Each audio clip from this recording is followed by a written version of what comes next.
को आगे कर दिया। भीष्म पितामह जी ने उनको संपूर्ण धर्मों का सार सुनाया है, वृहद उपदेश। इसे भागवत जी में भीष्म गीता, सब चीज नहीं सुनाई जा सकती। 18,000 श्लोक, 2,000 महात्मा के 20,000 श्लोक, दिन 7 दिन में 3 घंटे, 7 तरीके 21 श्लोक, 20,000, कितना सुनाएंगे? पागल हो जाएंगे हम भी। आपको मैं नहीं कहूंगा, आपको नहीं कहूंगा, तो कितना सुनाया जा सकता है। लेकिन जो जहां रस है, जहां कुछ गूढ़ता है, वैसे तो मैं आपको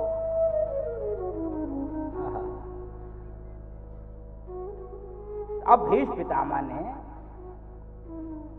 अपनी प्रतीक्षा को पूर्ण कर लिया।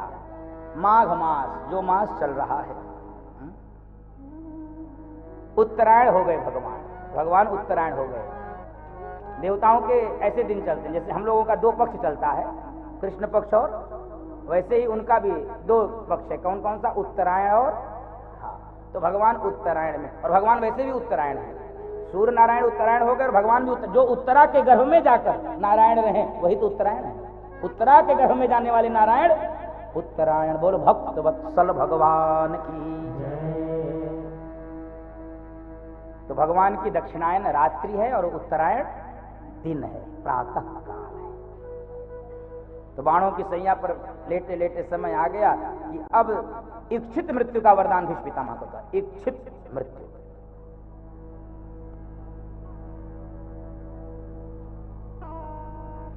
आज गोविंद सामने खड़े, प्रभु एक बात बोलूं? अरे आदेश, सबके लिए इतना किए हो, अभी सुनाई रहे थे अर्जुन, सबके लिए इतना किए हो, मेरी भी एक इच्छा पूरी कर दो, छोटी सी। अरे दादाजी आदेश करिए, आदेश करिए। तो एकादशी का दिन था, एकादशी। और बंधु माताओं, अब पुष्प तो थे नहीं, बाणों की सैया पे पुष्प कहां मिले? भगवान के पास तो कुछ लेकर जाना चाहिए ना। पत्रम पुष्पम फलम तोयम यो मे भक्त्या प्रयक्षति, गीता जी में भगवान ने बोला। हमारे संकोच को मिटाने के लिए कुछ भी रहे चढ़ाओ, भगवान को स्वीकार है। संसार पदार्थ का भूखा है, परमात्मा पदार्थ का भूखा, परमात्मा प्रेम का भूखा है। संसार पदार्थ का भूखा है, परमात्मा प्रेम का। तो पुष्पिताग्रा छंद में, संस्कृत में छंद होता है पुष्पिताग्रा, उसी छंद में एकादशी का दिन तो 11 श्लोकों में भगवान की स्तुति किया है। इति मतिरो कल्पिता वितृष्णा भगवती सात्वत पुंगवे विभूति। इति मतिरूप कल्पिता वितृष्णा भगवती सात्वत पुंगवे विभूमि। सुखमुपगत क्वचिद विहरतु प्रकृतिमुपेयुषि यद्भव प्रवाह। सुखमुपगत क्वचिद विहरतु प्रकृतिमुपेयुषि यद्भव प्रवाह। बोल भक्त वत्सल भगवान की जय। अच्छा, पूरा सभागार भरा है, फिर भी आवाज जय वाली तो बड़ी धीमी आती है। कुछ लोग केवल ऐसे कर लेते हैं, साइलेंट जय। बोलो भक्त वत्सल भगवान की। भगवान की जय इसलिए बोलना चाहिए क्योंकि भय समाप्त हो जाता है। पूज्य डोंगरे जी महाराज कहते थे, श्री रामचंद्र केशव डोंगरे कहते थे कि जो भगवान की जय बोलता है तो उसके जीवन से भय, और ये पूरी कथा किसके लिए सुनाई जा रही है? भय समाप्त करने, मृत्यु भय से मुक्त करने के लिए। इसलिए जब आवश्यकता, जब अवसर मिले तो भगवान की जय प्रेम से बोला जाए। बोलो वृंदावन बिहारी लाल की जय। थोड़ा माहौल आप लोग अच्छा रखिए। कि एक मेरी इच्छा है, क्या संक्षेप में सुना दूं भीष्म जी की स्तुति। मेरी एक बेटी है। भगवान चौंक गए, अरे दादाजी तुम बाल ब्रह्मचारी, बेटी कब से हो गई तुम्हारी? तुम तो ब्रह्मचारी। कहने ने मेरी बेटी है, उसके लिए मैं दुल्हा ढूंढ रहा हूं, वर। और आज एक वर मिल गया। कहे कौन? कहे आप। तो मेरी बेटी से विवाह कर लीजिए प्रभु। तो कौन है बेटी? भीष्म पितामह की। इति मति रूप कल्पिता वितृष्णा भगवती सात्वत पुंगवे विभो। ये मेरी बेटी, मेरी बुद्धि है, बुद्धि यही मेरी बेटी है। लेकिन सुनो, संसार की बुद्धि में ऐष्णा होती है। ऐष्णा कौन कौन सी ऐष्णा होती है? लोकेशणा, वित्तेषणा और पुत्रेषणा, 3 प्रकार की ऐष्णा होती है। ऐष्णा माने इच्छा, सरल शब्द में समझिए, इच्छा। कौन कौन सी इच्छा होती है? लोकेशणा, लोकेशणा यानी, इसको और सरल कर दूं, सामयिक। लोकेशणा यानी फोटेशणा। कौन सी ऐष्णा? फोटो। हाँ, ये वर्तमान युग की, मैंने इसको जो फोटेशणा, वही है लोकेशणा। पहले लोग कहते थे नेकी कर, और अब नेकी कर फेसबुक में डाल। बोलो भक्त वत्सल भगवान की। ये समय समय की बात है, ये लोकेशणा है। एक होती वित्तेषणा, वित्त वित्त वित्त। यद्यपि उपनिषद कहता है, कठोपनिषद कहता है, न वित्तेन तर्पणीयो मनुष्य, वित्त से कोई तृप्त। और एक होती है पुत्रेषणा यानी संतति। लेकिन मेरी बुद्धि में कोई भी ऐष्णा नहीं। 3 प्रकार की ऐष्णा मानस में है। सुत वित्त लोक ईशनाति के मति इन्ह कृत न मलिनी। सुत वित्त लोक ईशनाति के मति इन्ह कृत न मलिनी। तो मेरी बेटी एकदम से निर्मल है, मेरी बुद्धि में कुछ भी ऐष्णा नहीं है, इसलिए आप उसको स्वीकार कर लीजिए। बंधु माताओं, ये बहुत दिव्य स्तुति है। क्यों? हम सब कुछ समर्पित कर देते हैं। पूरी आरती में क्या क्या गा लेते हैं सब, तेरा तुझको और क्या क्या, तन मन धन सब कुछ। अच्छा, इतना सब कहने के बाद बुद्धि को क्यों नहीं अर्पित की? किसी ने पूछा बुद्धि को क्यों नहीं किए? बुद्धि को इसलिए नहीं किए, उसी से फिर दोबारा सब इकट्ठा कर लेंगे। प्रभु जो अभी तुमको दिए, हम क्या क्या,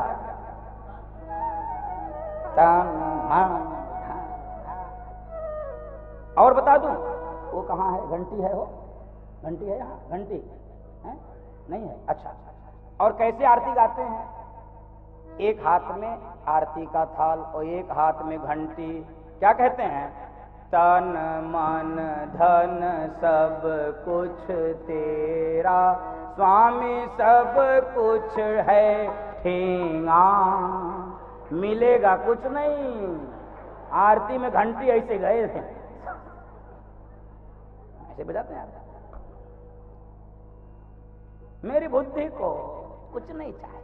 इसलिए अर्जुन जब तक बुद्धि लगाता रहा, बंधु माता दर्शन कीजिए, गीता का प्रथम अध्याय पढ़िए कभी ध्यान से। यद्यपि उस अध्याय का नाम बहुत दिव्य है, अर्जुन विषाद योगो नाम प्रथमोध्याय। वो विषाद योग बन जाता है जब भगवान के सामने प्रस्तुत होता है। दर्शन कीजिए, भगवान के सामने जब आप विषाद प्रकट करोगे तो वो योग बन जाता है। उसका अध्याय का नाम है अर्जुन विषाद योग। यद्यपि समस्या से जन्म होता है, प्रथम अध्याय समस्या से जन्म। और सबसे बड़ी समस्या सोचिए, गीता जी प्रारंभ कहां से हो रही है? धृतराष्ट्रवाद। दर्शन कीजिए, गीता में सबसे पहले कौन बोल रहा है? धृतराष्ट्र धर्म क्षेत्रे कुरुक्षेत्रे। संजय बताओ, कुरुक्षेत्र में समस्या क्या है? इनको अपने बेटे और पांडु के बेटे में भेद दिख रहा है। मामकाः पांडवाश्चैव किम कुर्वत संजय। बताओ, ये मैं गीता में प्रवेश कर जाऊंगा, इसलिए मैं बैक गियर लगा रहा हूं। कुल मिला के जब तक बुद्धि, अर्जुन बुद्धि लगाया, अरे किसको मारने के लिए कह रहे हो? मम मातुलान मम मातृन मम पितृन मम भातृन। किसको मारने को? ये सब मेरे सगे लोग हैं, और किस रक्त रंजित राज्य को मैं भोगूंगा? ऐसा वैसा। जब तक भगवान सुनते रहे, कहे ठीक है बोल लो बेटा बोलो। क्यों? बुद्धि लगा रहा है। अंतिम श्लोक ध्यान करिए, अंतिम गीता का अंतिम श्लोक, ये प्रथम अध्याय का। जब उसने बुद्धि लगाते लगाते अंत में धनुष बाण उठाया और रथ में गोविंद के चरणों में पट। अब तुम जानो तुम्हारा। अब भगवान को लगा अब ये फाइनली सरेंडर। अच्छा, आपको और एक बात सरेंडर पे याद आ गया, बता दूं। जैसे हम लोग क्या बोलते हैं, नमः पार्वती पतये हर महा, और क्या बोलते हैं, जय जय श्री राम। हाथ क्यों उठाते हैं, हाथ क्यों उठाते हैं? हाँ, जब पुलिस पकड़ लेता है मुजरिम को तो क्या, सरेंडर, कुछ तो ये भगवान के सामने क्या है, ये इसीलिए उठाते हैं, नहीं तो और क्या है? आप कारण बताइए क्यों उठाते भाई? अंत में उठाते, प्रभु अब हम सब प्रकार से आपके चरणों में समर्पित है। बोलो भक्त वत्सल भगवान की आनंद है महाराज। तो जब बुद्धि समर्पित हो जाती है तब परमात्मा स्वीकार करते हैं, इसलिए बुद्धि का समर्पण अनिवार्य है। इसलिए भीष्म पितामह कह रहे हैं मेरी बुद्धि से विवाह। और भीष्म पितामह क्या क्या दर्शन करा रहे, दर्शन कीजिए। और प्रभु हमको तो वो क्षण भी अब याद आ रहा है, मेरी तो मुक्ति का समय आ गया है, आप सामने खड़े हो, भगवान चेहरा लटका लिए, कहे सुनो चेहरा लटका के खड़े होने के लिए नहीं कहे। भीष्म पितामह कह रहे प्रभु मेरी यही तो इच्छा है कि जब तक मैं मरूं नहीं तब तक खड़े रहो। भगवान कहना जाने किस युग में जाएंगे, तब तक हम खड़े रहें। तो भगवान चेहरा लटका लिए, तो कहे चेहरा लटका के नहीं, मुस्कुराते हुए खड़े रहो। इसी मुस्की पे तो हम लोग हैं। तो भगवान खड़े हैं, याद कर रहे भीष्म पितामह, प्रभु वो दिन भी याद है, आपने संकल्प लिया था कि महाभारत के युद्ध में मैं शस्त्र नहीं उठाऊंगा, लेकिन जब भक्त और भगवान दोनों के प्रण आपस में टकराए, जब मैंने कहा कि अर्जुन को मारूंगा, आपकी वो लाल लाल आंखें पितामह धरती पे और आप ऐसे आंखें लाल किए हुए मेरी ओर दौड़ रहे थे, रथ के पहिए को ही आपने बना लिया शस्त्र, और इस प्रकार दौड़े जैसे किसी गजराज पे झपट्टा मारने के लिए सिंह एकदम से झपट्टा मारता। प्रभु वो भी याद है। तो भीष्म पितामह कह रहे हैं प्रभु आपके स्वभाव को मैं जानता हूं कि भक्त और भगवान का प्रण आपस में टकरा जाए तो भक्तों की रक्षा के लिए भगवान अपने प्रण को तोड़ देते हैं, लेकिन भक्त की रक्षा में पीछे नहीं हटते। हे प्रभु आपका स्वभाव है। हे गोविंद मैं स्मरण कर रहा हूं भक्त और भगवान में आप भगवान की महिमा को। मोरे मन प्रभु अस विश्वासा, मोरे मन प्रभु अस विश्वासा, राम ते अधिक राम कर दासा, राम ते अधिक राम कर दासा। और वह भी मुझे याद है जब अर्जुन ने कहा गोविंद दोनों सेनाओं के बीच में मेरे रथ को खड़ा करो, आपने जो कमाल किया अब क्या मैं बोलूं, अब तो युद्ध पांडव जीत गए। क्या किया हमने प्रभु, तुम जब बीच में खड़े हुए तो तुमको सब लोग देखने लगे और तुम सबको देखने लगे। तो इसमें हमने किया क्या, तुमने ये किया कि तुम जिसको देख लिए उसी की आयु को छीन लिए। ऐसे थोड़ी युद्ध जीता है, क्योंकि परमात्मा की दृष्टि में वो शक्ति है जिसको देख लें तो बचा लें और जिसको देख लें तो मार दे। बोलो भक्त वत्सल भगवान की।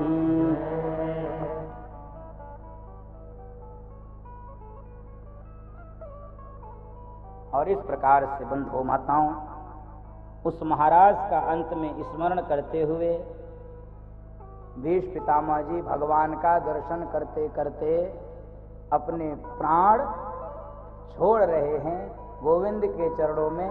यही हम सब की भी इच्छा रहती है कि प्रभु प्राण निकले तो क्या चाहिए, इतना तो करना स्वामी, जब प्राण तन से निकले, गोविंद नाम लेकर, गोविंद नाम लेकर, तब प्राण तन से निकले, गोविंद नाम लेकर, तब प्राण तन से निकले। सब गाओ।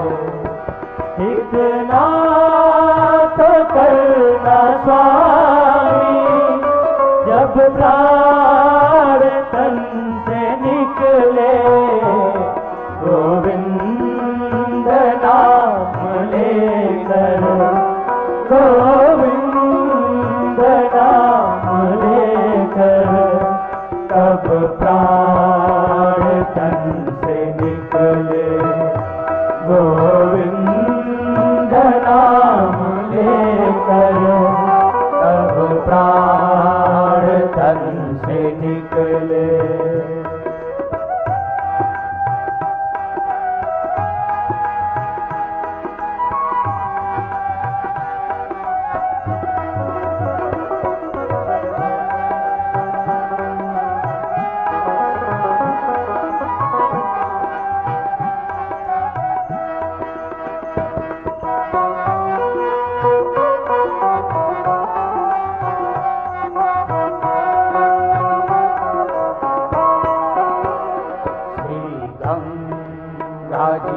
का तट हो, यमुना का वंशीवट हो, श्री गंगा जी का तट हो, यमुना का वंशीवट हो, श्री गंगा जी का तट हो, यमुना का वंशीवट हो, श्री गंगा जी का तट हो, यमुना का वंशीवट हो, मेरा सावरा निकट हो, मेरा सावरा निकट हो, तब प्राण तन से निकले, मेरा सावरा निकट हो, तब प्राण तन से निकले।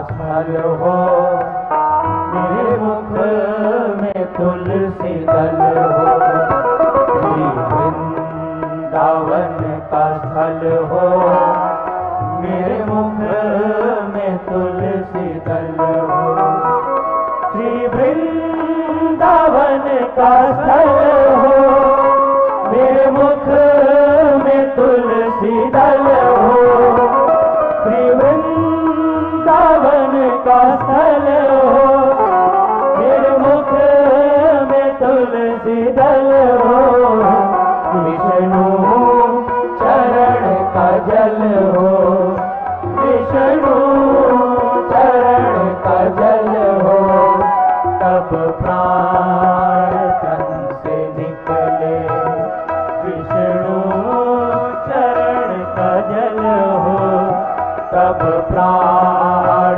तन से निकले। इतना तो करना स्वामी, जब प्राण तन से निकले, गोविंद नाम लेकर, गोविंद नाम लेकर, तब प्राण तन से निकले, गोविंद नाम लेकर, तब प्राण तन से निकले, तब प्राण तन से निकले, तब प्राण तन से निकले। और बंधु माताओं, भीष्म पितामह जी का शरीर पूरा हुआ और अब आगे शौनक जी ने पूछा, भगवान उस परीक्षित का क्या हुआ? उस परीक्षित का क्या हुआ? कहे परीक्षित का जन्म हुआ। हे ऋषियों, सूत जी ने कहा और नाम परीक्षित इसलिए पड़ा कि जब वह पैदा हुआ तो चारों तरफ देख रहा था। परितः ईक्षते इति परीक्षितः, चारों तरफ देख रहा था। देख क्यों रहा था? जो छवि उसको गर्भ में दिखी थी उसी को खोज रहा था। कहाँ है मेरे कृष्ण कन्हैया? परितः ईक्षते इति परीक्षितः।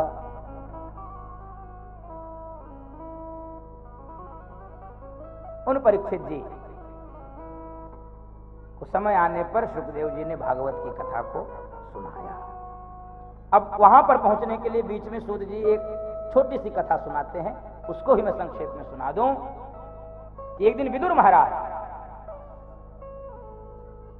सबसे छोटे भाई हैं ये धृतराष्ट्र के, किसी श्राप के कारण से वो उदासी पुत्र थे।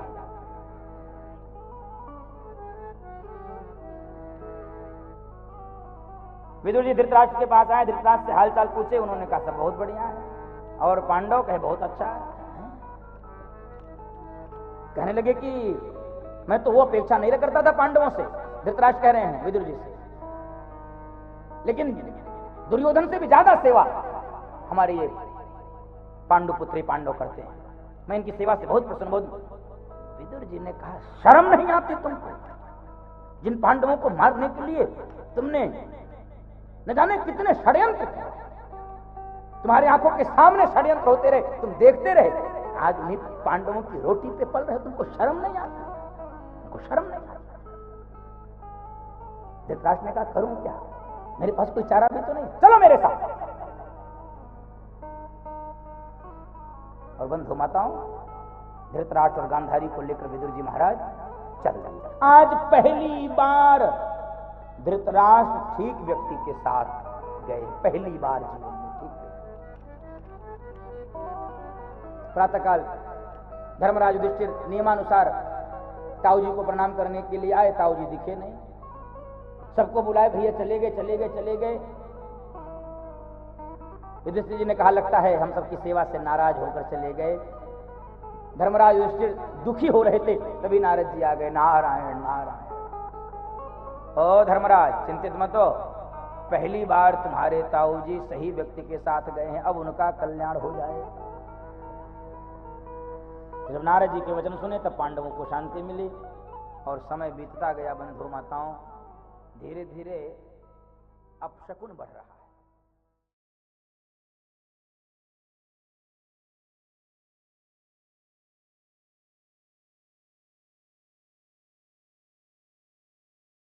आनंद टीवी से जुड़ने के लिए आप हमें व्हाट्सएप करें 9277395752 पर।